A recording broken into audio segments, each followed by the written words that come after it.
This is another how-to video. You guys probably didn't know I'm a world-class carpenter. I just wanted to show off my skills there. We've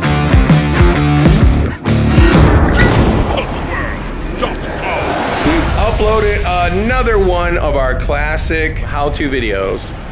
They're still for sale at hauntedhousesupplies.com, and you can buy the DVDs. There's how to create your own haunted house, there's how to detail your haunted house, there's like part 1, 2, 3, and 4, there's how to gore, there's how to foam carve, there's all kinds of videos, and they're all really good. But we're putting this video online for free. Take it away. This is another how-to video. We're going to show you a lot of stuff in this DVD. We're going to show you some ways to improve your haunt with CGI effects. We're going to show you some detailed tips in the 3D haunted house because we've been renovating television, so we're going to run you through there. And then we're going to show you how we detail this big, gigantic sewer tunnel. So this video is going to be about a lot of stuff. It's going to be about how we renovated the Darkness for its 25th year. Yeah, this video is being made in the Darkness's 25th year. So what we decided to do was just some renovations all through the facility. And just to refresh you, we have a zombie haunted house that we built a couple years ago. We've renovated that.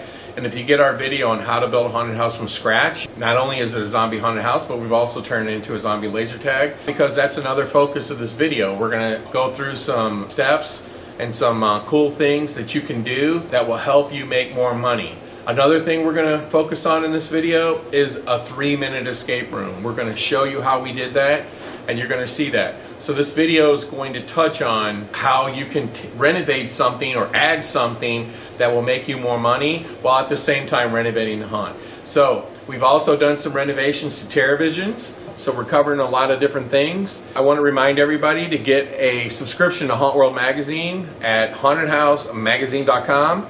And don't forget, our videos, our whole line of videos are at hauntedhousesupplies.com. We have a whole bunch of them. And from how to detail your haunted house to you name it, foam carving, how to gore, how to this, how to that, the whole shebang. And we get a lot of compliments from the videos, and so we keep making them because we want to help the haunted house industry get better across the board. So let's just jump right into it and focus on what we're going to renovate for the Darkness's 25th year. The Darkness has been open for 25 years.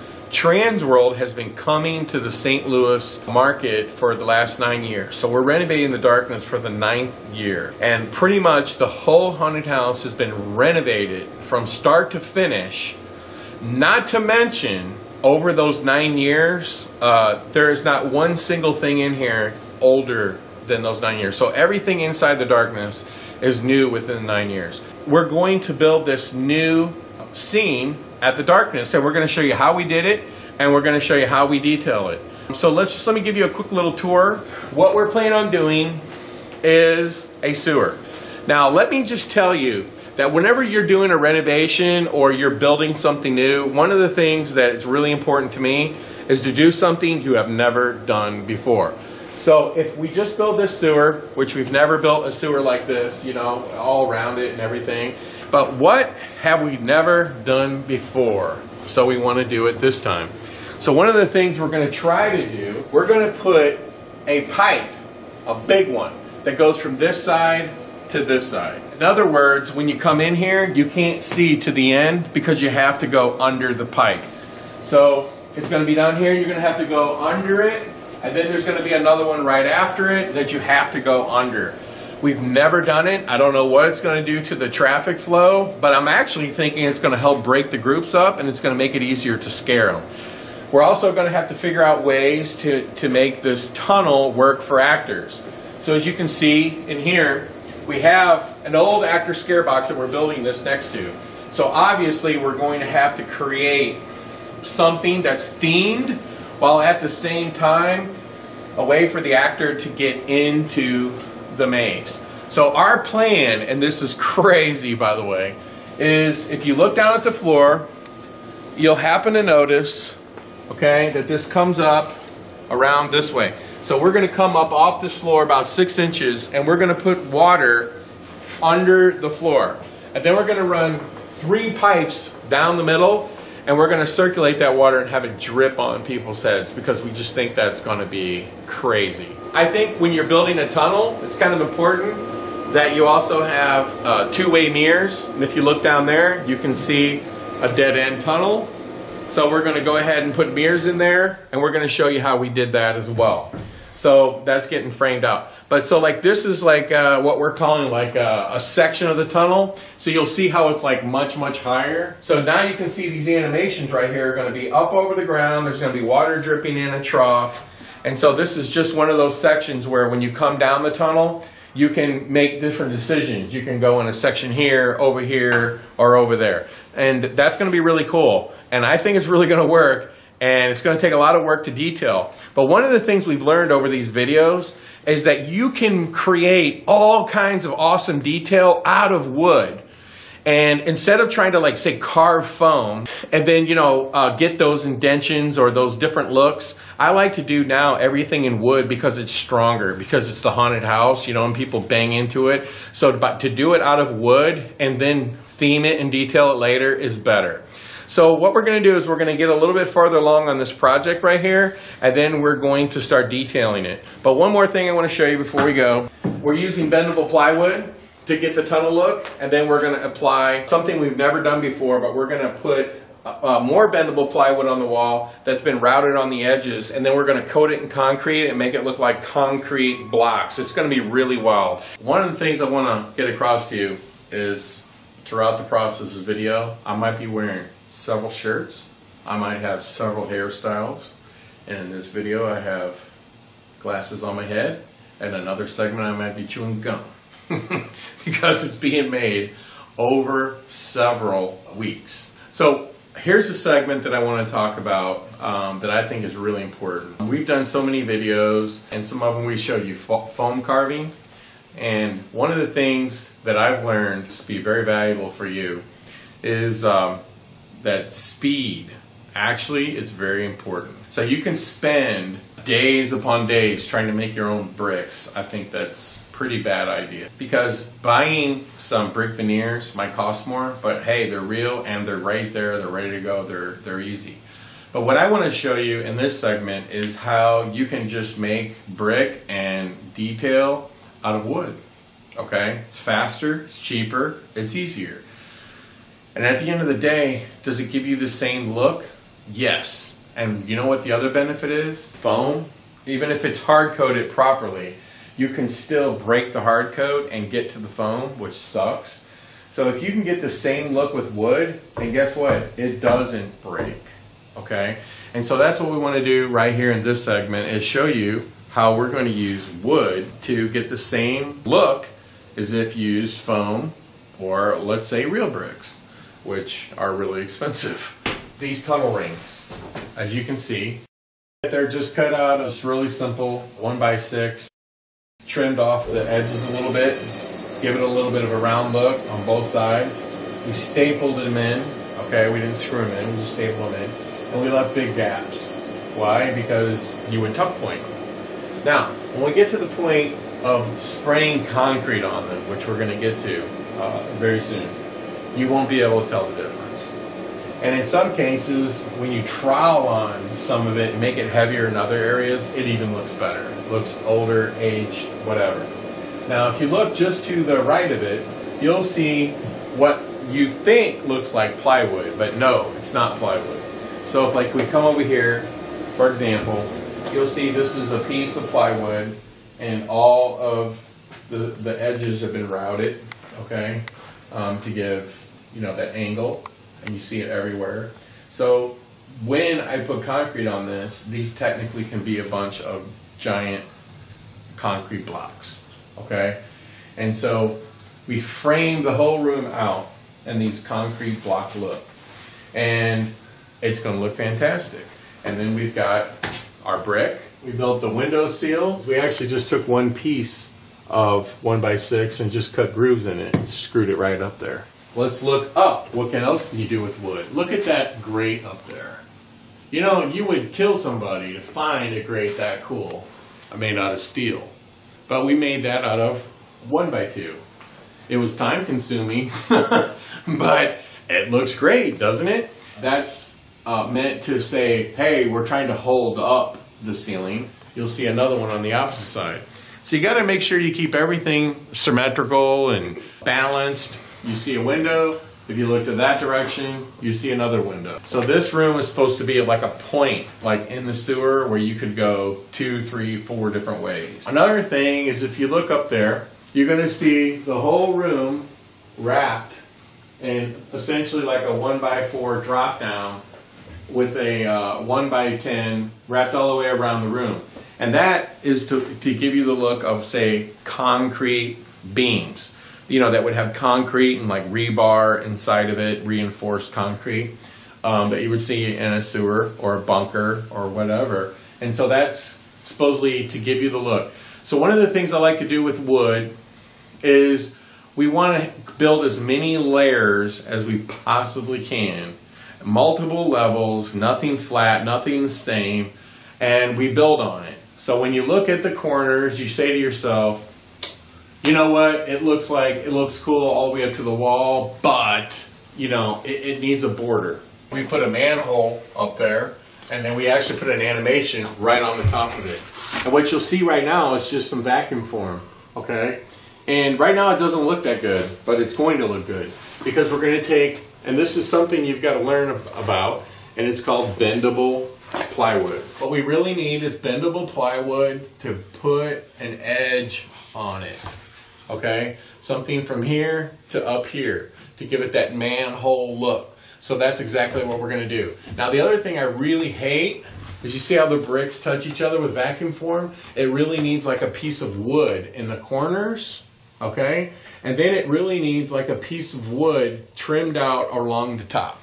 And so if we put the bendable plywood around here, we put plywood in the corners. What can we make the corners look like? Rusted steel. No brainer. Okay? What is the top holding the brick in? Rusted steel. And then what is this right here? Rusted steel. Okay? And then this is going to be brick. You can take wood and do something that you might think, hey, I got to do it out of foam. No foam. Okay? Here's another example of what I was talking about. Raised from what is ultimately going to look like concrete reinforced sewer. And so we want to raise it out. So we're going to spray this. We're going to put real bricks in here after we spray it. And then we're going to get it real thick on here and here. And we're going to paint this like steel. And we're going to make it look rusty. And then we're going to put resin bolts in here. And then it looks like a steel band holding the bricks in place. It's going to look fantastic.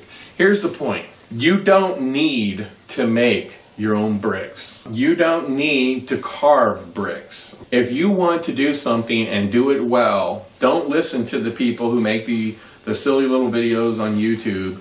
Oh, look at the bricks I made. Look at the crank ghosts I made. I mean, give me a break. Who's got time to do that? The bottom line is, if there's a company out there that does really good monsters, just buy them. If there's a company that makes good animations, just buy them. So that you can focus on doing things that look realistic. And I can tell you this right now. We don't need any of the latex props or animations or whatever. We need a realistic atmosphere, which we're creating. And we need great actors to pull off the theme. Okay, those are the two most important things. And then I would even go beyond that and say sound and lighting. So the animations, the latex props, all that stuff, those are like just icing on the cake. Those are sprinkles. So you want to be able to build your attraction as good as possible, as fast as possible, and you want to make it as durable as possible. And this is something you're not going to break. And by the time we're done, you're going to see that it's going to look real. And it's absolutely going to look fantastic. And don't run around, think you got to make your own bricks or you got to sculpt them or whatever. We're trying to teach you how to take wood and then through detailing tips, make it look real. So you can do something that's durable and you can do it fast and cheap, strictly with carpenters, and we're going to give you a perfect look. So when we come back in here, we're actually going to start theming it, and we're going to show you that process. This is just a quick little tip. We bought this animation right here, and it's going to be pretty cool. It's going to shoot out. And I'm on more of a belief now to let animations literally hit the customers, you know, not like kill them, but like get really close and kind of like get into them. Because the biggest thing that customers hate is being touched. You don't want your actors touching your customers. It's a bad idea. So we don't allow our actors to touch our customers. But I don't mind the animations touching them, or a puppet touching them, or if I have a big actor costume touching them. I want that. I actually have a video online where an animation is shooting out and grabbing people, and oh my God, they fall to the floor. So if you look at this board right here, this is where our walkway is going to be, and this is going to be a cinder block wall. So this is actually going to come out into that walkway, but it still gives them enough room to get around it. Now, I wanted to mention that it's important that even though we have to take this off to finish this room, it's very important that we brought it in here and installed it. Because you really have to have a good idea. If you know this prop's going here, it's really important to know the height of it, okay? Because see, I'm actually going to be here. I want to know where these things are going to be. I want to know where my sewer tunnel. You can draw this out, map this out any way you want, but you really got to have a good perspective. So like we used to watch a show called American Chopper, and they would always take fake motor tires and put it all on there. So when they build the fender, so they know that it goes over it, that whatever they build will fit around the motor, even though it's not the parts they're using. They would mock it up. And we do the same thing here. We mock everything up so that we know something's actually going to work. Because the key to doing something great is to try to do it as fast as possible and as efficient as possible. So wouldn't you hate to come back and go, you know what, this isn't going to work. We should have built it higher. We should have built it lower. Should have more to the left, more to the right. So by actually mocking up your scenes, it's going to work a lot better. And let me give you a tip. Go into these old buildings, you know, and take out, you know, with permission, of course, the old vent pipes, you know, the old, you know, all the old stuff that they don't even want anymore. All of the electrical boxes. I mean, we're going to put electrical boxes in here. We're going to put pipes in here, but they're going to be real. And they're going to come right out of an old building. They've already got rust on it, and they look fantastic. They don't make them like this anymore, right? And so whenever you can come across these old, real, you know, vents and stacks and electrical boxes, buy. Because whenever you're in doubt, this is my number one rule. When in doubt, where's an electrical box? Screw it on the wall, because they always look good. So there's you a couple quick haunt detail tips. Okay, so we've gotten a lot farther along with our project here. We're standing in the area that's in front of the sewer tunnel. And a couple things I want to show you, because we've been talking about how to take wood and make wood be the backbone of a brick or whatever. As you can see here, we've put these beveled out wood panels, so they're supposed to serve as wood blocks. So we started to gunk it up, and what we're going to do next is we're just going to spray it. Okay, but you see here, 1 by 2, 1 by 2, 1 by 2, 1 by 2. Okay, so when I was looking at it when it was plain Jane, I was thinking, you know, every time we can give a level to wood, it makes it look better. So technically, probably should even do another one in here. With our carpenters and stuff, I always have a marker handy. So I'll just take a marker and draw. You see where I've drawn on the wall, and you can literally see 1 by 2, 1 by 2. And it would actually look good too if you did 1 by 2 down here and here. And then if you see up here, I had them put 1 by 2. So it looks like it's the lip that's holding up the grate. When you're going to use wood and you're going to try to make it look like, you know, concrete blocks or whatever, you want to add as many layers as possible. And always carry a marker. You see where I've taken a marker and I've drawn out a header for the tunnel, because the tunnel is going to have numbers, like what tunnel entrance it is. I don't really want to see these seams right here, like you see these gaps, because you can come back in with a caulk gun or whatever and make it look like, you know, your mortar or whatever. Okay, so I went over most of it, and to get its definition back, I just took this little thing. Okay, see, now it has a complete definition, which is what I don't want. I only want it in certain places. So you see here where it's covered, slightly covered here, but mostly not. Okay, and I just made that one covered. And then when it was nice and wet, and I don't want to ruin this one, but we just kind of sort of pressed in a little bit, okay? And so we want to get that texture back. But what we really want to do to this, because I don't like it on how square it is, so we're going to have to hand put on the concrete. So literally we're going to almost round it out between here and here. And so you see the gaps in here, you're just going to cover all of it up with concrete. And the rest of it, it'll be fine just to spray. So what we've done here is we're just going for a steel beam look mixed with some corrugated steel. It's actually a great look. So we'll spray this also with concrete. Why? Because we're going to make it rusty. It'll give it that grainy texture, and then we'll come back with some rust paint. It's going to look fantastic. So the reason I really love this corrugated steel is because it's cheap and it's fast. It covers a lot of ground and it covers it fast. But what you're going to notice is you're going to see how we broke it up. The one thing I don't like about corrugated steel, when you don't have something to break it up. So that's what the steel beam's in there for. And then we framed those in. We framed it in up here, framed it in here, and divided it up. So once it's all painted, it's going to look much, much better. Okay, so I want to talk about these bricks, and I bought about 2,000 of them.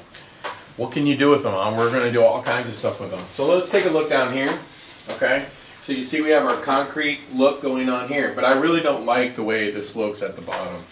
And I was happening to notice that how much I didn't like it.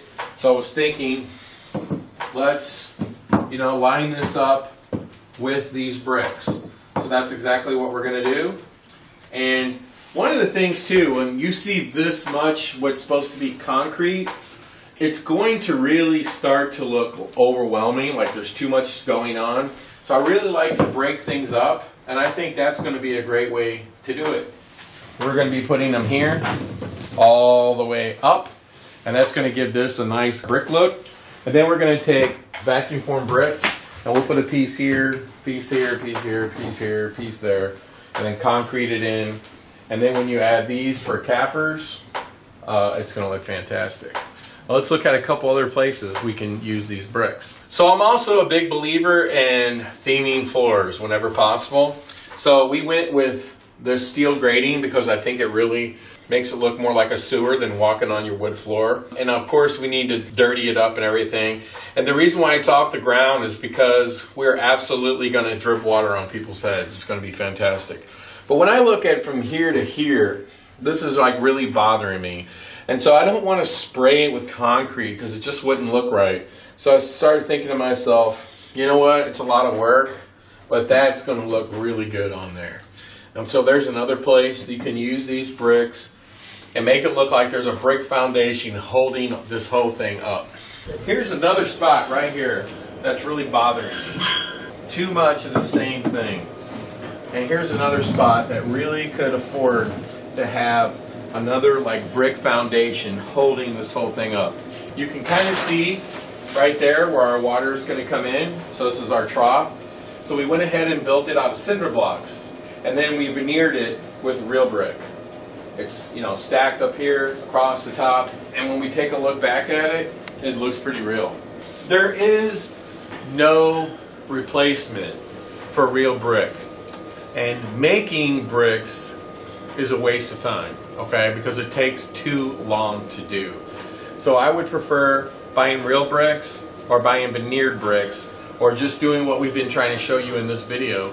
Taking wood, cutting them into the pattern that you want and putting them on the walls and then concreting over them. Because at the end of the day, they won't get damaged, okay? We know at haunted houses foam gets beat up and everything else. You can never have enough layers of wood, and I'm going to show you a couple examples. We built this submarine style door because I think that's exactly what would be in the sewer. So if you look really close, we've bordered it with 3/4 inch plywood, and then we've trimmed it and we've cut it out. So you've got this whole inside part, and this would be perfect as flat concrete, and this would be perfect as like a steel plate, like over the concrete. And so then when we get our resin bolts and we start putting one here and there, it'll kind of look like this metal is bolted into the concrete, and it's going to look fantastic. And then we added another strip of plywood over here to give it 2 levels. So it's actually 3, 1, 2, and 3. And that, I'm telling you, is going to make all the difference. So I had these open square spots. Most people wouldn't think about this, but I do. So we have a 1x3 here. And you see we trimmed off the edges, and we have a 1x2. So we added 2 levels. Now when we spray this, it will look like some kind of cap, and then we can paint and theme this like rusted metal. But what we're going to do here is we're going to take a real creepy pipe and install it right here and have it go right up the wall. And it's going to be absolutely fantastic. I'm going to take you on a little tour and show you quite a bit of things that I find to be interesting. I really love using corrugated steel. It looks great. This is corrugated steel that's painted. This is a case where I'm trying to explain to you guys about how you can use wood to make something look different. We've got this beautiful ceiling.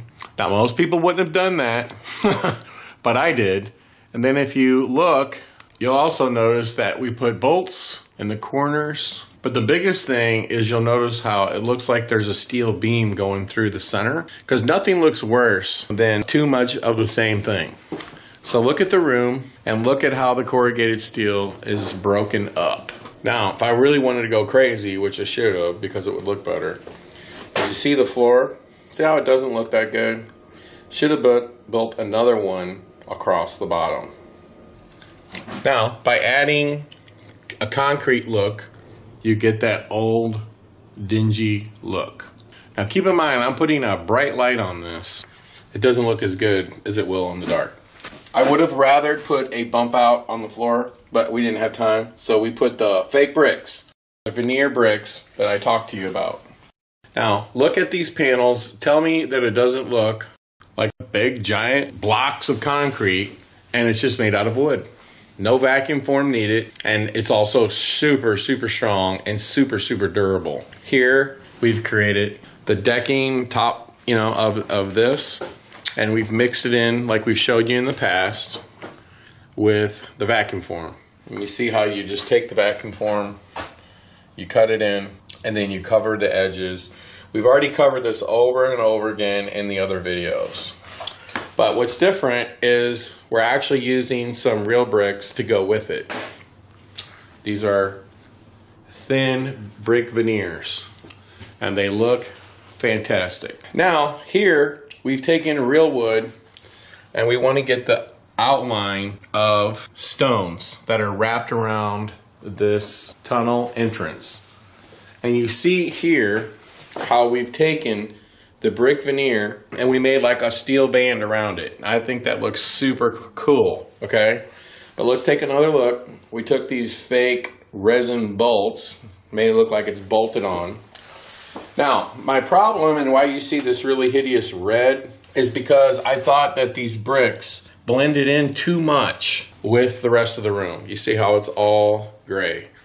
So what we did was we went and got some brick red and we just put a little bit on, not too much, okay? So right now it looks wet and sloppy. But we did get it on there. So the next step would be to highly grunge over it. So the look will be that these bricks used to be red and now almost all the red paint is gone. And so that's the look we'll be going for there. Now also, you'll notice, but this isn't done, as you see the freezer strips, PVC strips.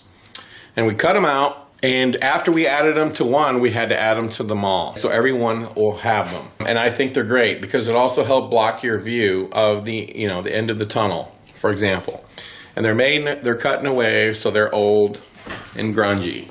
Remember when we saw this tunnel and all we saw was something that looked like wood, where we covered up most of it.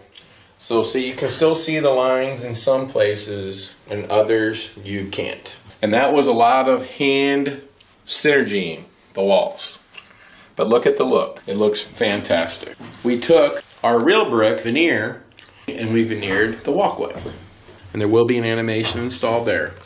And then what did we do? We added some pipes, and then what else did we add? all these electrical lines. And by the way, you see that bulb? That's from one of my favorite companies, Mini Spotlight. They sell the most amazing lighting effects. And so those bulbs are programmed to kind of go in and out, in and out. But go to minispotlight.com. These are, I mean, this is one of the best companies in the haunt industry. This is who I order all my lighting stuff from. And he absolutely sells some of the most amazing effects. So you see, we added sewer lines that go down. We added a couple emergency boxes, or power boxes, that go into these pipes. See, there's another one over here. And of course, you want to make them super rusty. And I'm trying something I haven't done before. I'm putting these pipes where you have to like dip under them. But one of the things I want to like point out to you was I was afraid if somebody hung on them or dangled on them. That's why we went ahead and added these wires. So yes, they're secured, but for some reason, if they were pulled off, the wires would hold them up. And these pipes up here, there's an animation up there as well. But these pipes right here will have holes drilled in them, and they will drip water into the flooring. You see, we're doing the same thing here. We added a little bit of red, and we added some piping. Did you notice anything different? Well, yes, there is something different. So instead of having plywood, see, you're walking on these decks, I decided that we would build these little areas. And you can see it. You can see it really good, how it's a multiple level. And then we took the brick veneer and we put them in the floor. Looks fantastic and absolutely real. And here's a door header. And you can see the bolts. And we'll age that up. And you see a big giant pipe. We did the same thing. We did the brick floor here. We did the brick floor over there. And you see the pipes coming up into the wall with the flanges. They look great. And then this actually is going to hold the water. And that is made out of cinder block. And then you just put real brick veneer on the sides. And then on the top we used real bricks. But this is the coolest thing that I like. I love the ceiling. So it lets the water sprinkler system still come in. I have to tell you, this is the coolest part of the whole thing. Now, when you put this pipe in the ground, I think most haunts would just put the pipe on the ground. We built flanges for it. We had to actually build them out of 3/4 inch plywood. But look at this pipe. Kind of comes up. And then we went in an old industrial building and cut this top part out. And you see, we ran it over here. Built more flanges, and then we actually built another flange that goes into the wall. Now that takes time, but you know what? It's amazing. And that is our second room that is not done, but it's getting close. And then let's just go one step farther. We go back to here where there's grunge. Here's a floor I left for wood. So an actor is going to come through there. We're going to grunge that up. But let's take a look at this door jamb. See how we built the wood. And we made it look rusty, and we framed it in. And so the inner part looks like concrete. And by the way, that look carries all the way around. And then if you look up in the ceiling, it's the same thing. Add a couple bolts. Most people will never see it, but it looks fantastic. And then this is our two-way mirror that we're adding. It's not done, but it will be soon. And then this is how you would exit into the next scene. Again, what I really like is splitting pipes. You know, not just pipe on the wall, but splitting off, getting creative, take a little time, take a little effort. One other thing I want to show you in here as well is you see these wrought iron black pipes that we did to keep people from running into the glass. We smeared concrete on them. And then we painted them with rust paint. It will activate and get more rusty. Everything looks fantastic. To mix it up, we decided to take the rebar and we made ourselves a little rebar fence back there. You can kind of get a better idea from here and see it's broken and busted out. Didn't take that long. Little rebar, baling wire. It was done in an hour. Looks fantastic. Here's another deck. This is another room. You see we put the brick veneer on it. Because why? Because I'm going to put another one of those big pipes running up the wall. Now you can see this room. It's been sprayed with concrete, and do you see the difference? It's a little flatter. That's where it was sprayed, and over here it was hand troweled on. And then we got more of our steel beams. We got our ceiling. And I can tell you guys, if you really want to detail stuff, you got to detail the floor and the ceiling in every opportunity. We decided to make this. I know it looks kind of weird because it looks like X-Men, but it's not finished, not painted. And it's just like a fake thing on the wall. We put big bolts around it. I actually think it looks really cool. We actually took the time to make what would be the hinge for it. And so when it's painted, it'll look like there's another sewer tunnel entrance here, but it's locked. Now, I'm a big fan of fans, okay? And I've said this many times. This is a brand new fan. I didn't have to look far. It's brand new. It even has block and pulley type deals, so you can put a motor on it and spin it. But hey, I thought, hey, the one thing we're missing is a big fan. So, and since I'm a fan of fans, I decided to get it. This right here is something we pulled out of an old building. It's a big giant, like, you know, fire stoker door. We'll frame that in wood and stick it on the wall to break up the monotony. I'm a big fan of breaking up the monotony. So when we look at this piece right here, you'll see we framed it in with wood instead of making it like too much brick without it being framed up. And then to break it up, see, we did this with wood to add a little decor. And that's just 1x2s, not that complicated. It just takes time. Up here, we did the same technique, steel beam look with some flat concrete in the middle with some bolts, and that's just vacuum form. We got to get that painted. So we're going to come back when this is all done and we're going to walk through it. But for good measure, we went ahead and did the exit as well. It's not finished, but you can see it's starting to rust. And look at this door jamb. It's absolutely beautiful. It just takes time. That's just 1x12s and 1x4s, and it just takes some time. And see the back of that fan. It's all rusty. It was brand new yesterday. It's starting to look ugly as sin. So now we're going to do a little segment on renovating your 3D haunts. A lot of people I see do 3D haunts very flat and flush. And they have a painter and they just kind of go hog wild, painting all kinds of crazy stuff all over the walls, and you have a 3D haunt. 3D haunts are great because they're great upsells, or they're also great for the fact that you have more than one attraction. So instead of making one big 10,000 square foot attraction or 20, why not do it, you know, like where you have a zombie haunt as well, and you have like a 3D haunt. Rather than changing the theme of your haunt, have multiple haunts. It's actually much better. But when it comes to 3D and you want to renovate your haunt, I'm going to show you a couple different ways to do things. Number one, you see we have a clown painted here. But what did we do? We trimmed it out so it was in its own frame, so it's supposed to look like it's in a cove. And then you see this, which just looks really cool. We just double framed it. We actually have a CNC machine. Most of you probably won't have one. That's okay. You can route these. You see, we cut a bowling pin out and we painted it to look like a bowling pin. Instead of having flat walls, why not have different layers of stuff?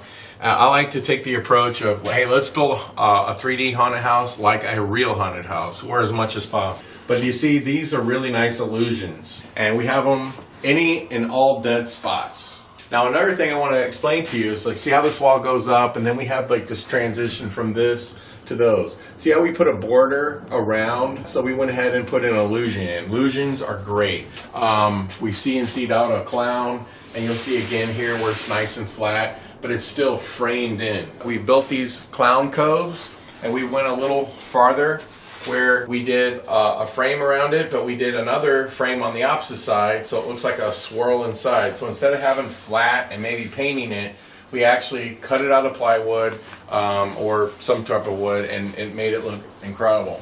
So what do you see at the top is you see, again, another case of trying to make some sort of header.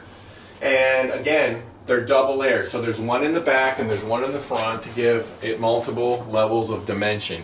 And I think that's the whole point whenever you're doing a 3D. So these are really cool animations that we have that come out and they attack the customers. They're absolutely hilarious, by the way. But you know, we try to build it out. Now if we look at the bottom, again, we built it out and made it look complete. flush wouldn't look as good as it looks now. Like, instead of just having a regular door jamb, you know, why not, as you can see, it's doubled, okay? And the whole idea is to make it, because it's 3D, it's clown, it's supposed to be fun. You know, why not make 2 levels of a door jamb?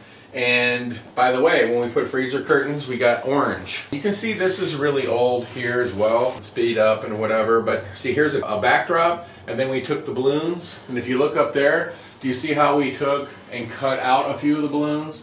And we have them out from the wall. I think it looks much better. And then we even put the strings in his hand. So there's so many things you can do to actually make your 3D more than just flat walls. Here we've made like this curtain look, so it's nice and layered. We did another frame. We even did a counter, because it's supposed to be a game booth. Now, as you see, this is a TV way back here, because again, it's a game booth.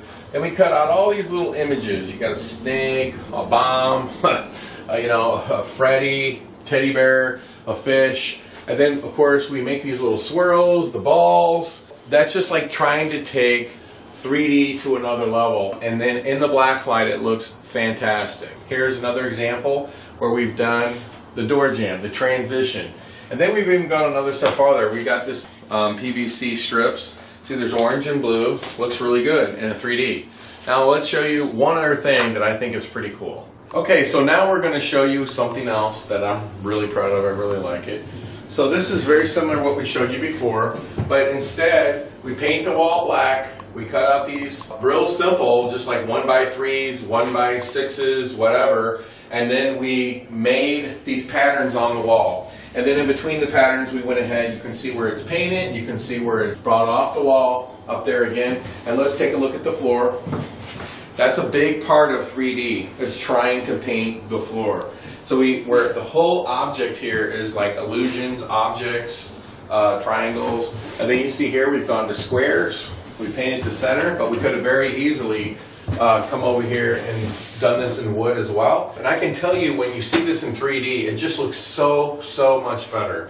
Now look at this TV over here. There's a video effect that we actually sell on our website, hauntedhousesupplies.com. And you see how we framed the TV in this splashy, cartoony looking frame. And I think that looks absolutely fantastic. But when you're doing your 3D, don't just paint the walls. You know, literally try to add layering to them, because that really makes a big difference. And see, this is your famous drop picture. And then, of course, you see we went ahead and painted an object in the center of it, and it really works. And then here, as you turn and you go to the exit, again, we have our orange and our blue PVC strips. But then look, a little header we did over the top. It's not that complicated, guys, to put a little effort in and try to build out as much as humanly possible. Okay, now I want to talk about a subject that's really important, that I've learned a lot about over the last couple of years. It seems like attendance, you know, isn't really going up for a lot of haunters. So what you really need to do is try to focus on trying to offer your customers extra services, extra benefits, extra things to spend money on. You know, whether it's a 3-minute escape room or a paintball thing where you shoot an actor with paintballs, upcharge second haunted house, you know, things of this nature. And so what I've actually learned with gift stores, if you price the merchandise right, you'll sell a ton of it. So when we were trying to sell our t-shirts for $25, we didn't sell that many, but when we dropped it to $20, we couldn't keep them on the shelf, okay? And what I also realized, when it comes to merchandise, you want to do it really well. You want to get cool objects on the shirt and catchy slogans and things of this nature. Now see, look at this little item right here. This is a little magnet, okay, that you stick on metal. It's a little collector's item. You pay maybe $1.50 for it, you sell it for $2. There's button stores, okay? And you see we got all these buttons. If you try to sell them for $5, they don't sell. You sell them for $2 or $1, you sell tons of them. You pay like 20 cents, 25 cents. This is another item that you see in a lot of gift stores. If you go to Niagara Falls or any place like that, you see tons of these. These sell. Does it sell for $5? No, but it's $1, $2. You see where it says $1 for water. Okay, actually people will pay, and I've already proven this, they'll pay $3 for a soda, but they won't pay $3 for this. You put this at $2, it sells. you take your water and go to $3, it sells. So you make $3 on water. We didn't sell them for $1, but I'm just, there was a sign and we're replacing the sign. But if you get your price points right, you'll sell lots of merchandise. And so like anything you can put your name on that's cheap, that you can sell for under $5, sells. Now, it's also cool to have some big things. Our 500-piece puzzle, they weren't that much. It was kind of cool to have. We were able to give them away to sponsors and so on and so forth. This was our 20th year. Now we're at our 25th year. And I think that's a big part of when you're doing a gift store. You want to do it professional, okay? You want it to look like, you know, Universal Studios as much as you can. But whenever you go through any ride at a major amusement park, they always have a gift store at the end. And you want to have a lot of different things that are really cheap. I'll tell you, these little pins that have blood in them, you can sell these for $1 to every single person, and you pay like maybe 15 cents for them. It's like ridiculous. Little mugs, little shot glasses. If you try to sell them for $8, like it says there, you don't sell them. If you can sell them for $4, $3, $2, you'll sell a ton of them. And that's really the key to selling merchandise. And then also, when you look at some of the incredible designs that we have on shirts, and that's another thing that I learned. Display your shirts like everywhere, because that's going to be your #1 seller is shirts. We have tons of them. We actually spent the time to make these little racks that were really cheap, and we have them all in here by size. Over here, you'll see a sign for our gift store where we made it. We'll sell tickets to our other haunted house here. We could sell tickets to go back through our haunted house. We can sell tickets to our 3-minute escape or our secondary attractions. So by having a gift store, it's not just about selling t-shirts and stuff. It's also about maybe selling, like, go through again for a cheaper price, go through another haunted house. So say in your market, you're partnering up with another haunt. Hey, you can, at the exit, sell tickets to them. They can do the same for you. There's lots of stuff you can do with your gift store. I mean, that would absolutely be amazing. But you know what we did in the darkness this year? We also installed a really cool 3-minute escape. Now, we built this 3-minute escape for about $4,000 or $5,000. It didn't take that long, and we sold about $20,000 worth of tickets to it. So we made quite a bit of money, and we actually put them online on fearticket.com, our ticketing company. Just have to throw that out there. But we actually sold them online, and the one thing I learned about selling them online was too many people can buy it, and when it comes to a little 3 to 5 minute escape, throughput is really slow. So you have to limit how many people can buy it online if you do it that way. But what's great is when the line's too long, our gift store tells the front where the ticket booth is to stop selling them, or you can sell more or whatever. And of course we can sell them back here as well. So let's take a look at our 3-minute escape. Okay, so let me explain one thing to you about 3, 5-minute escape, whatever. Okay, a lot of people in the haunt industry are advertising 5-minute escape. Well, the problem with that is you have no ability to do high capacity numbers because you got to reset the room, you got to get people in, you got to get people out. So I mean, like literally, you're probably doing a group every 7 minutes. So we decided to do 3 minutes with the goal of returning the room over every 5 minutes. So as you can see here in the darkness, let me kind of show you. So you got your sign, and then we're also plugging our real escape rooms, which is in our other building. It tells you how much it is, 3-minute escape, an intense 3-minute horror themed escape room. So our little 3-minute escape room does add animations and so on and so forth. And you see we have the red velvet rope to divide the regular side from the escape side. You don't really have, like a normal escape, somebody telling them clues and stuff. So you really need to try to make it as simple as possible. But you also need to check in on them. So if we have to talk to them, we just look through the little hole. And you can see our 3-minute escape, and it's dark in here, by the way, but you can see that it's not very big. And so it'll actually hold about 4 or 5 people, and it's actually a lot of fun. So over here we have a pre-show, and as you can see we have a live wire animation to try to scare them. We also have some poppers in here, and then here's another one that'll open, and as you can see, come over here, you can see that there's a clue. So the object of this escape room is to get 4 numbers to get out of the keypad, okay? But at the same time, we want to scare them. So obviously, I dropped the key in the sink. You must find all the fuses fast and turn the power back on. Okay, whoa, here's the sink. So you reach your hand down here, you grab a key, and then of course when you put your hand in there, what's going to happen? An air vibrator is going to scare the hell out of them. And so this key can either go here or it can go here, obviously. Okay, and then you see right here, when you get this open, you're going to find another number. Okay, when you get the refrigerator open, you're going to get another number. So now you've got 3 numbers right now, and you see that it's actually pretty well themed. You're trying to figure out, hey, what's the other number?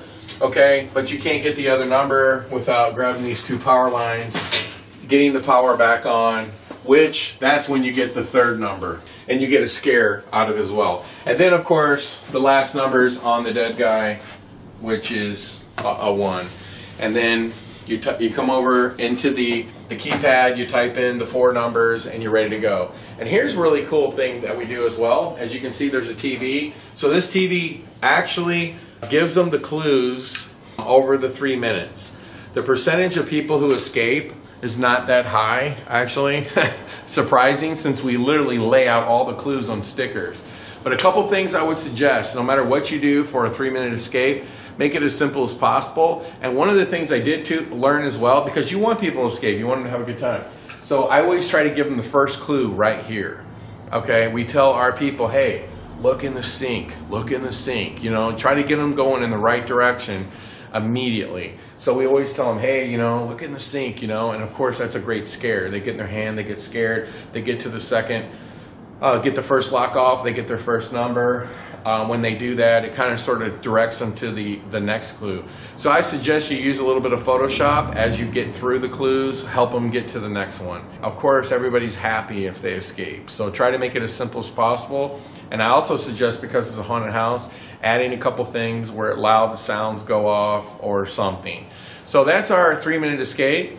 There's obviously other things you can add. At Creepy World this year, we're adding a midway. So we're going to have axe throwing, and if you can get it in the center, you win a prize. We're going to have a 3-minute escape room there. We're going to have a gift store for the first time. Obviously, concession stands can make a lot of money, but they also take a lot of work. But you have to be thinking along the lines of, hey, how can I, at the same time of promoting my attraction, as in with the gift store, can I also make money? Remember, price points are super important. Well, people will give you $5 to play your little escape room, but they're not going to give you 10. Okay? It's just simple as that. They don't want to pay $25 for a t-shirt. And by the way, they're not going to pay $20 either if the t-shirt isn't any good.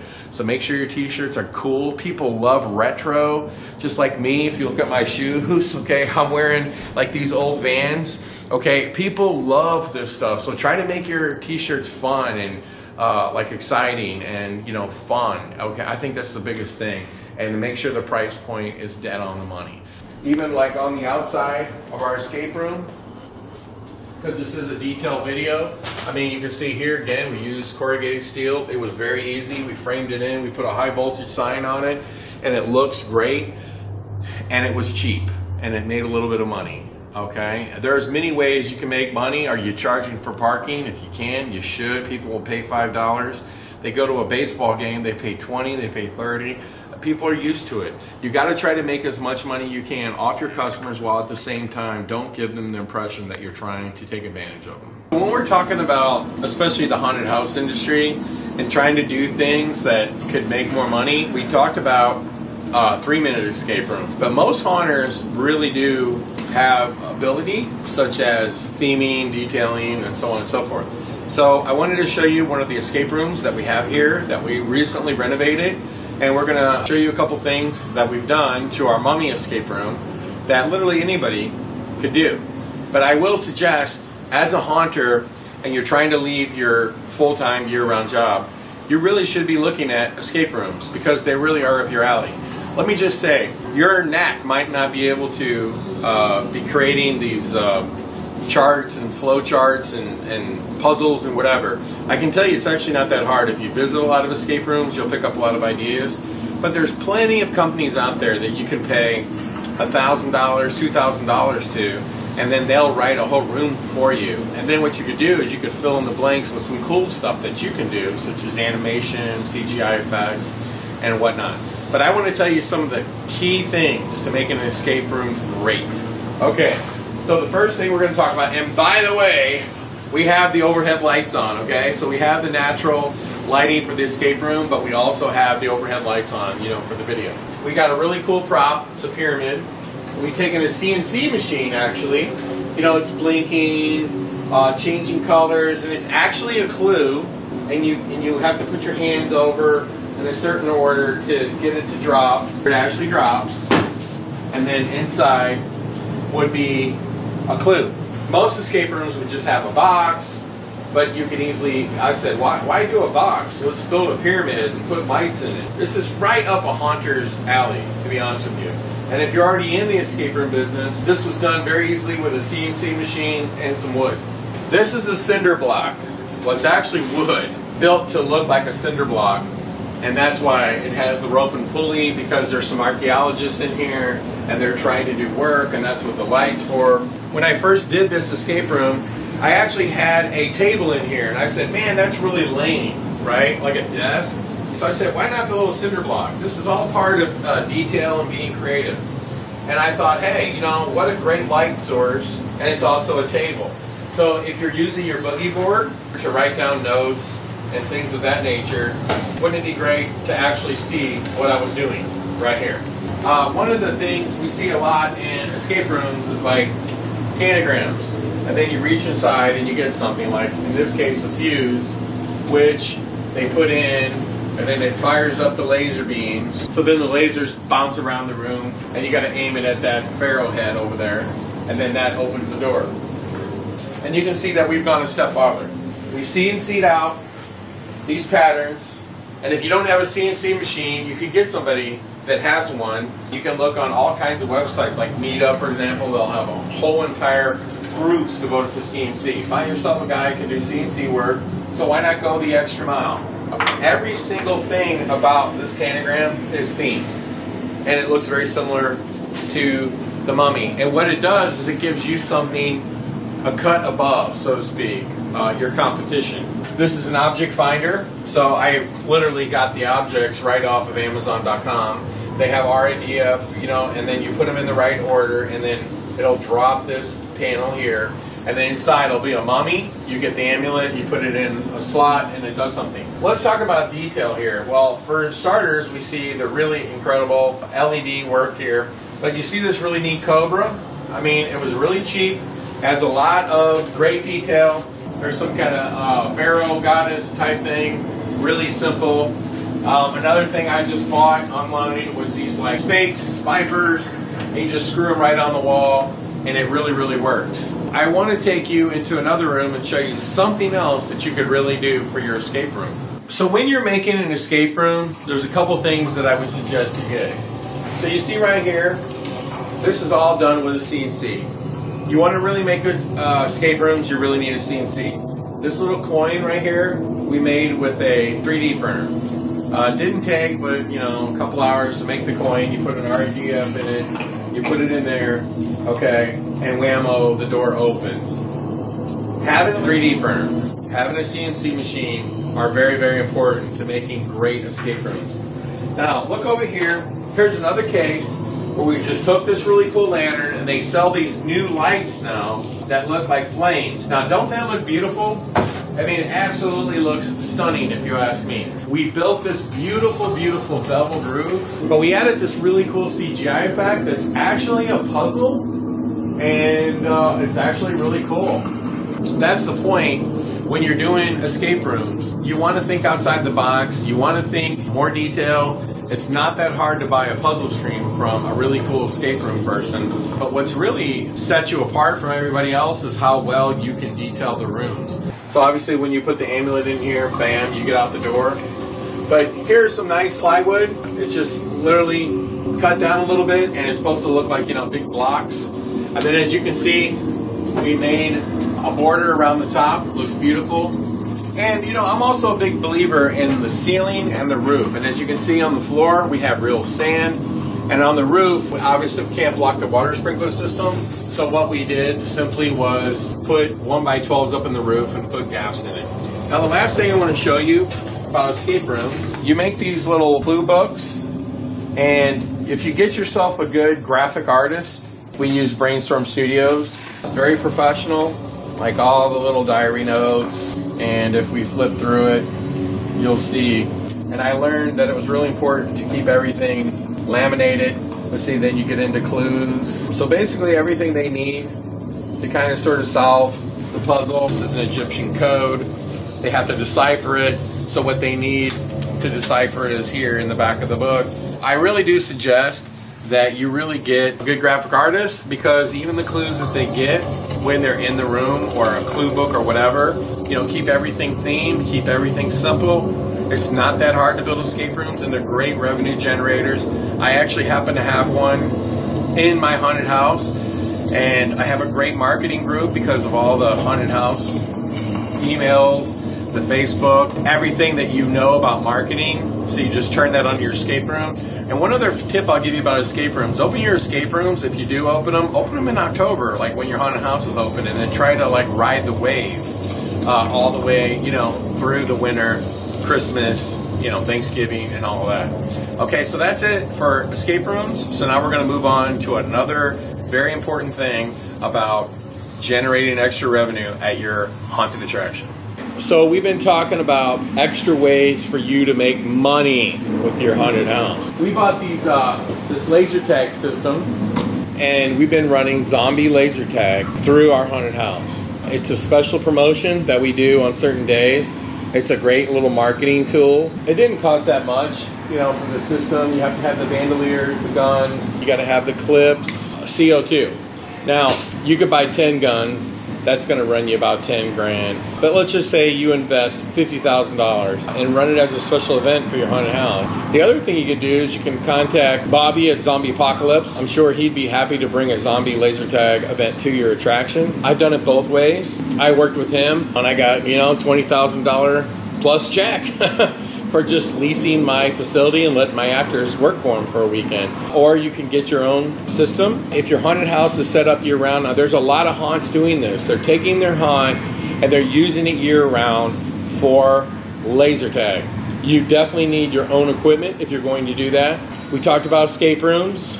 Now, let me talk about another thing that'll help you save money. We have a ticketing system. It's called fearticket.com. I would highly suggest you use it because it was a system made for haunters, by haunters, meaning myself, and it's an awesome system.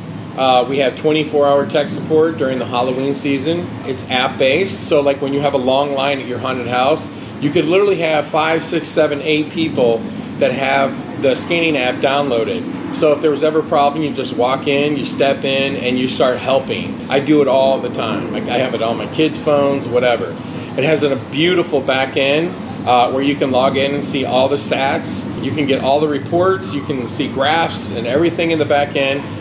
And the most beautiful thing about it is that we're doing ticketing for 30 cents. Now, most of the other companies are charging 75 cents or more.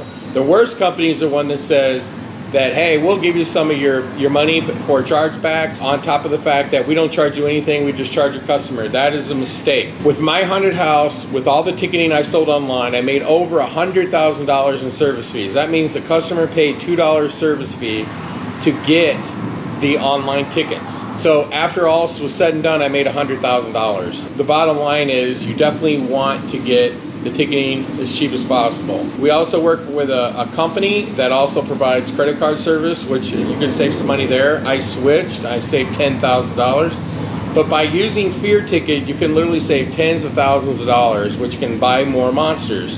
It's the fastest ticketing scanning app there is. And we also have a box office solution. But let me go one farther, okay? Because let me explain one of the reasons why you want to use fearticket.com. We have a system where we're going to help you make money. So the Darkness opened for Valentine's Day. We opened for Christmas. We're opening for Screen Break. There's haunts that are opening for Friday the 13th. You know, they're also open for Blackout. So what we've done here in conjunction with Hauntworld.com is we have literally created a website for all these events. And we've also created commercials. So we're going to show them to you now, and then we'll come right back. So check out the commercials that we made to help you promote these events.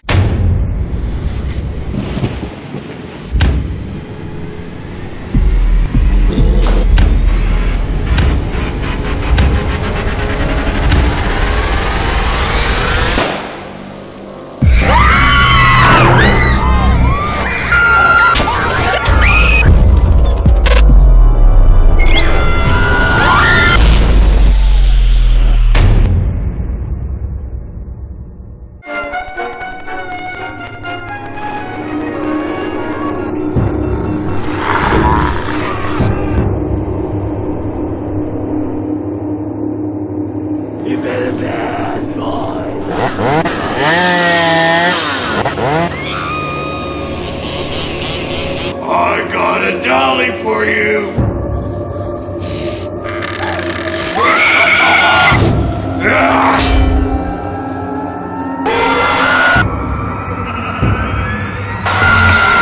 Krampus, a Christmas horror story.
Valentine.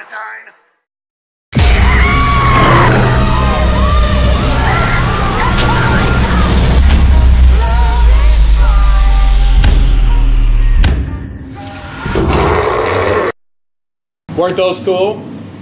So here's how it works. When you use Fear Ticket, we sign you up on our system. When it comes time for you to market your Valentines, we give you all of our assets, which is also graphic-based and video-based. So you can take the videos, you can upload them, and then you can start using that to promote your Christmas event, your Valentine's, your blackout nights. If you're going to open for Friday the 13th, you use our assets. We created a landing page for each one. So like you direct them to our Christmas website, and it'll have your city there. They click on it, and voila, it gives them the information about your attraction. Or you can simply just use our assets and direct people to your website where they would use Fear Ticket to purchase the events. The great thing about Fear Ticket is we set it up very graphic oriented, so the tickets look beautiful. You can upload custom images, but we can set up the landing page like a website.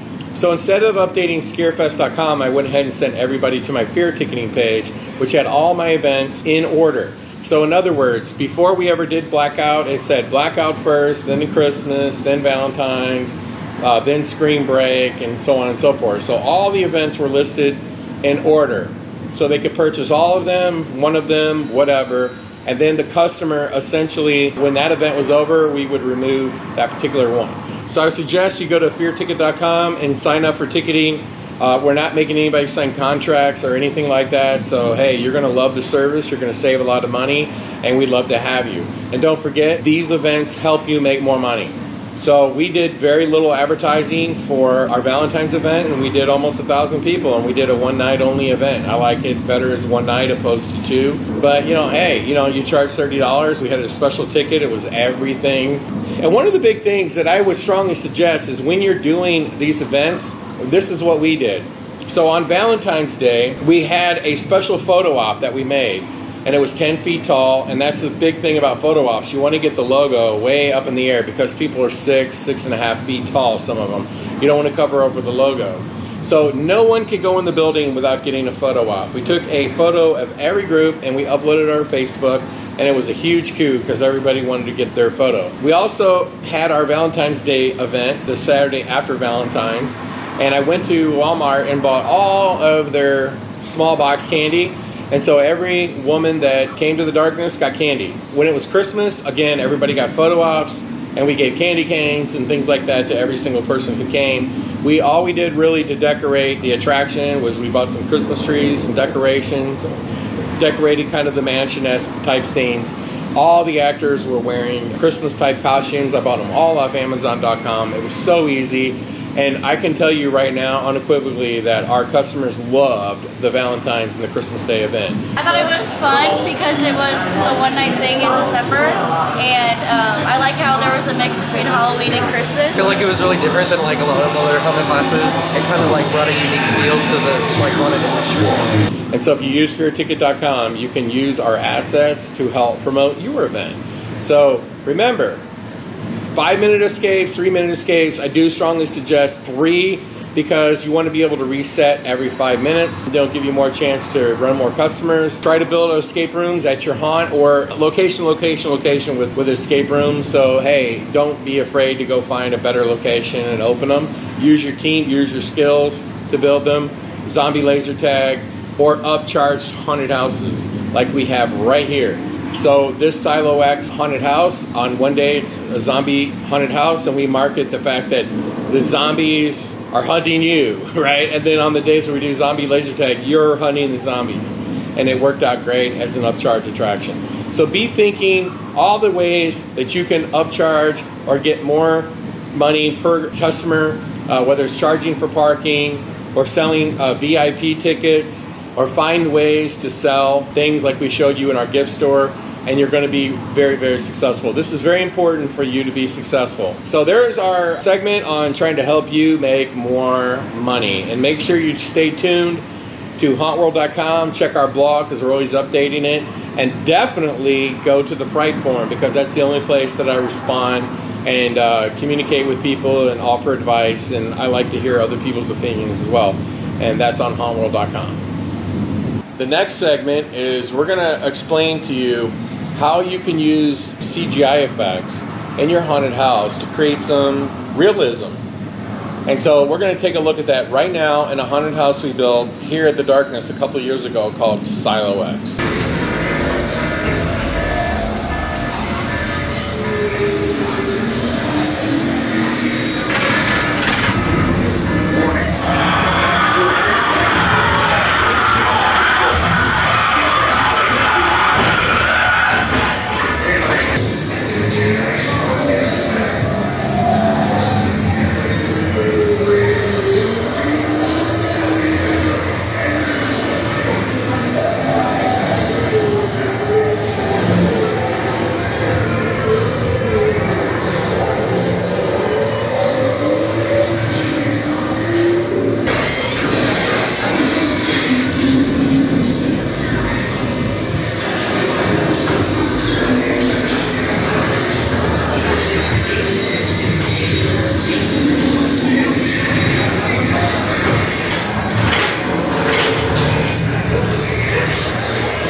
Okay, so let's talk about what you just saw. You saw security cameras. So when you're walking through, we made some security cameras. They were actually very easy to make, but we do sell a couple versions of it on our website at hauntedhousesupplies.com. But what you saw was we shot some security footage, we added some zombies, and it looks like, hey, this whole place is infested with zombies. This gives your attraction a sense of realism. I mean, it really does. And then you saw the blinking controllers and everything, and it just made it seem like, you know, hey, this is a real control security system. You also saw 2 doors, and they're real doors, and we cut out the inserts of the doors, the main panel, and we put the CGI in, and then we gave it like a, you know, it's a hospital frosted glass look, and then some sort of monster pops through the door. And when you add digital sound, they are scary. They really do scare people. And you might have noticed there's a barrel in front of each one. That's to keep people from running into the television. Those are scares that you can add right to a hallway. And you can make these CGI effects or similar effects yourself. Another thing that you saw was shadow effects. We had some chain link fence, we put a curtain in there, very cheap projector, maybe like a $300 projector, was shining up on the canvas, and it looks like, hey, zombies and humans are fighting. And so we had about 5 of those effects all through. We call them shadow effects. And so as you walk through, you encounter over and over again zombies and humans fighting. You mix that with the realism of the actors, the props, the animations, the setting, the detail of the whole thing, and it just all brings it all together. And what it screams is realism, it screams Hollywood, it screams, hey, this is something that the next guy can't do. So when you're looking to renovate your haunted house, you really ought to consider adding some CGI effects, okay? Not silly looking ones. Some people out there sell some really, really fake looking stuff. But either shoot them yourself or see about contracting someone, or there's different companies that sell different discs and this and that and the other. But they're actually really easy to shoot. You get an actor, you get some costume, you film it in front of a green screen, and you should be good to go. You could also just shoot it in your haunted house. And there's so many people that can, do really cool stuff now. It's unbelievable. Find yourself somebody, or just buy the actual DVDs or whatever. But they do really add some realism, especially that security camera. I thought that was really nice. That was just something we came up with, and it turned out great. And we actually have 4 versions of it. We have a subway version, a regular, like, ghostly version, where ghostly things happen. We have a dinosaur one that we did for a mini golf, and then of course we have that zombie one. They really add a nice touch, they really do. So consider trying to use CGI effects, especially like just on that wall. You see those zombies and humans fighting. That's just literally, instead of having a wall panel, we had a chain link panel there. And that really fits in a haunted house. Don't always think you've got to have walls. I mean, like, we're having chain link. When you walk through silhouettes, it's a little bit of wall, it's a little bit of chain link, it's a little bit of everything. You just throw that sheet over it, a little projector, and you're good to go. You can shoot those yourself, by the way, with just a camera, shooting the action, pulling the guts out, right? And then, bam, you just like project it right up on a screen from the backside, and it looks fantastic. So consider using CGI effects to add some really cool realism. Now, we want to do the grand finale of this video and show you how our sewer tunnel turned out. Are you ready? Because that really is the grand finale of this video. But before we go, we want to remind you to check us out on hauntworld.com. All of our videos are on hauntedhousesupplies.com. And if you're one of the people that bought this video and you really wanted to see us paint and tell you how to like make a skeleton into a bloody skeleton, all those videos were done in the early sets. They're called How to Detail Your Haunted House, Part 1, 2, How to Foam Carve, all those things. So you really need to get the whole set. Go to hauntedhousesupplies.com. And don't forget, if you need ticketing for your haunted house, fearticket.com. Don't forget, you can hire yours truly to help you. I'm more than interested in helping you renovate your haunt, or partnering with you to help you turn your haunted house around. Just give me a jingle at info@hauntworld.com or info@scarefest.com. You can contact me anytime. Feel free to talk to me. I'm always interested in talking to haunters. Drop me an email. Let's connect, and let's see if we can help you turn your haunted house around. Now, to the grand finale, our sewer. Are you ready? Here we go. Okay, so it is going to be a little noisy in here because we have the audio on, but the audio for this particular part of the haunt is not on yet. And we're going to show you just a couple cool things we did. Okay, now look at this room. No ceiling. Didn't frame out the top of the wall. All the same. Looks cool. Get to know corrugated steel. It's a great detail tool. But you see how we detailed even the room where you exit. Now, let's go into the first room. Now, we could go crazy in here detailing with toys and beer cans and orange juice bottles. I mean, you name it, right? But look at this room and see how the roof was done. Much better. I love barrels as a detail tool because barrels help keep people going in the direction you want them to go. It also blocks things you don't want people running into. Okay, and then here's a beautiful little prop from Unit 70. And you see on the wall up there, we added those pipes. And then one of my favorite companies, Mini Spotlight, we added their equipment in here.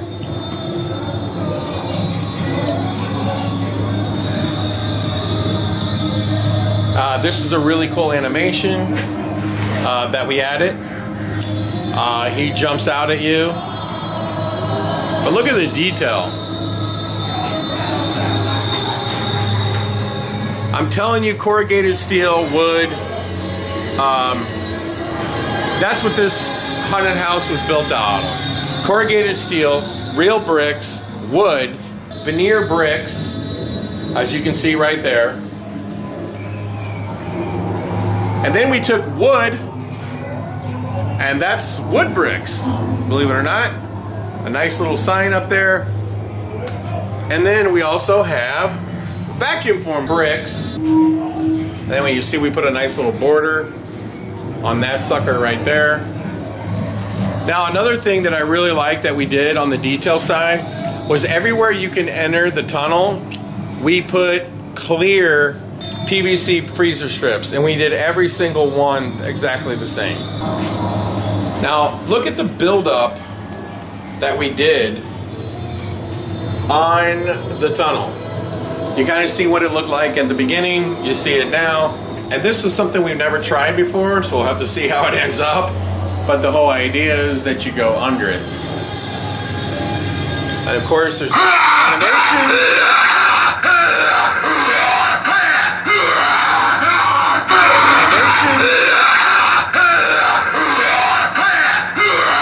Now I really like taking out these wires and whatnot, and I just put them down the center of the tunnel. I think it looks fantastic. As you can see, once again, the freezer strips. Anytime you can get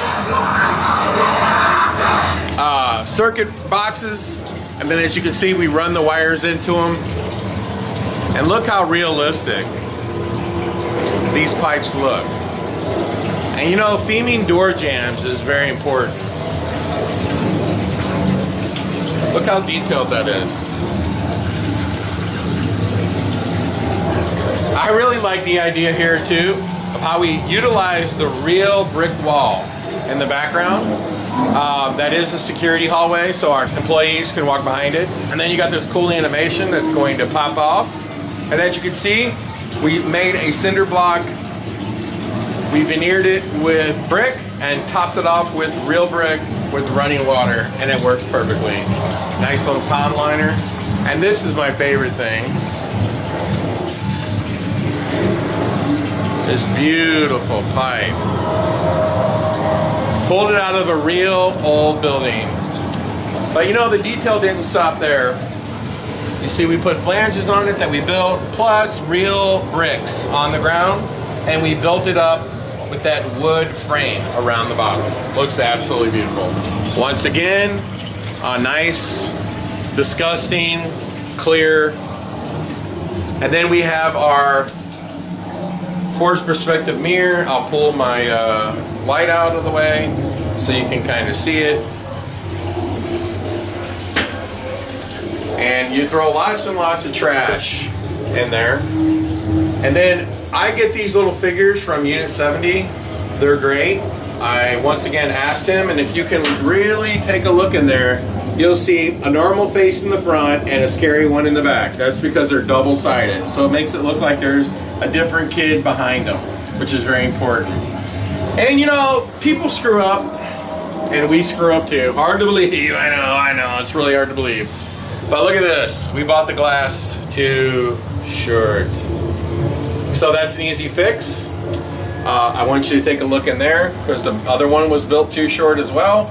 And so we took a electrical line and we put it on the seam and it looks fine. Over here, we'll do the same thing. So the door jambs were not expired to have the same level detail. Again, you take the wood, you frame it out, and then you see how we put these fake resin bolts up there. Really caked on the gunk everywhere the flanges are. So let's just head into our final room. Keep in mind, I'm showing you this and it's not done. Another great thing to add is we've added this beautiful scent machine. And don't forget, anytime you're gonna do something, as you see here, you gotta have a way to get and access things that are going to be, like, especially pouring water. So this one's not turned on right now, but it will be turned on later. This is a big thing that I wanted to show you. That's a real brick wall. Now, when you scan over here, it looks like another brick wall, but it's not. That is like steel girder look that we built out of wood that is vacuum formed behind there, because you know what that is? That's a window. That's right. If we took that out, we'd be able to see the street. Now, we got a lot of brick going on here, so that's why we got this thing out of an old building. We framed it up, made it look rusty, and voila! It breaks up the monotony of the brick. And again, once again, lots of detail in the ceiling. We built this amazing entrance that's supposed to look like, you know, brick, you know, like big giant blocks of granite maybe. You can never have enough electrical boxes. Now, we built this to kind of give you the idea that there was another part of the sewer that's closed down. We built these beautiful hinges. I think they look fantastic. That light up at the top, that is one of those torch lights. I think it looks really nice. And by the way, I did have the X put in for X-Men. I like the X-Men. Okay, and then of course you can never go wrong with a big giant monster. Now, a lot of you guys don't buy big monsters, okay? I happen to like them. I posted a video of this guy going off, and on my Facebook page, he got 250,000 views. This monster is not scary. We all know that in the haunt industry, and that's all fine. However, it's impressive, and it's big, and it's just really over the top. And it really makes this room, like, you just go, bam. Let me take my lights off. It really does look scary. But you need a few of these figures. You need a couple of these over the top, and they do nothing but give your haunted house that sense of, hey, I've got big monsters, I've got cool stuff. And then as we exit, you'll see I couldn't help myself. I had to add a fan. And as you can see, we put the big resin bolts in, but I am a big fan of fans. I am also a big fan of these like fake signs, especially when you age them up, and then you put a nice electrical box. And you'll even see, as crazy as we are, we made a brick ledge all the way around the room. This room is disgusting, folks. It is amazing. I want to thank you for getting this video. Everyone keeps asking, when will we make a after video? It's on our website for sale. We've never actually never made it, but we are going to make it, I promise you, and we'll have it out. We'll make sure it's the very next video we do. And we want to thank you for buying all these videos. A lot of people in this industry have got them, used them, and really appreciate them. And we make them because we want to help you, the haunted house owner.